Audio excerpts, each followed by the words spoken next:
শুভ দুপুর বন্ধুরা, সকলে কেমন আছো? আশা করি সকলে ভালো আছে, আমিও খুব ভালো আছি। চলো আজকে দুপুরের খাওয়া দাওয়া নিয়ে চলে এসেছি। দেখো আমার থালা পুরো গোছানো হয়ে গেছে, চারটে থালাতেই খাবার পুরো রেডি হয়ে গেছে। আমার, তোমাদের দাদাভাই, ছেলে আর মেয়ে। তো দেখো চারটে থালা আমার পুরো রেডি করা। চলো তোমাদের দেখিয়ে দিই থালায় কী আছে। প্রত্যেকটা থালায় একই রকম জিনিস রয়েছে।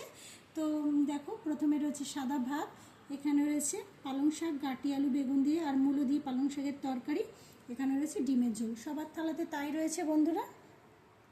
দেখো আজকে এইটুকুনি রান্নাই আমি করেছি। আর এই মাছটা ফ্রিজে ছিল বন্ধুরা, আগের মাছ, মানে পুজোর আগের দিনের রান্না করেছিলাম ছেলে মেয়ে তোমাদের দাদাভাইয়ের জন্য। তো এক পিস রয়ে গেছিলো, পুজো পড়ে গেছিলো বলে বন্ধুরা নেওয়া হয়নি, সেটা এখন গরম করে নিয়ে নিয়েছি।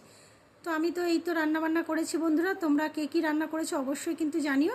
আর আমার আজকে দুপুরে রান্নাগুলো কীরকম হয়েছে সেটা কিন্তু জানাতে ভুলবে না, অবশ্যই জানিও। তো আসি, সবাই খাওয়া দাওয়া করে নাও, সবাই ভালো থাকবে, সুস্থ হবে। পরে আবার দেখো পরে একটা ভিডিও।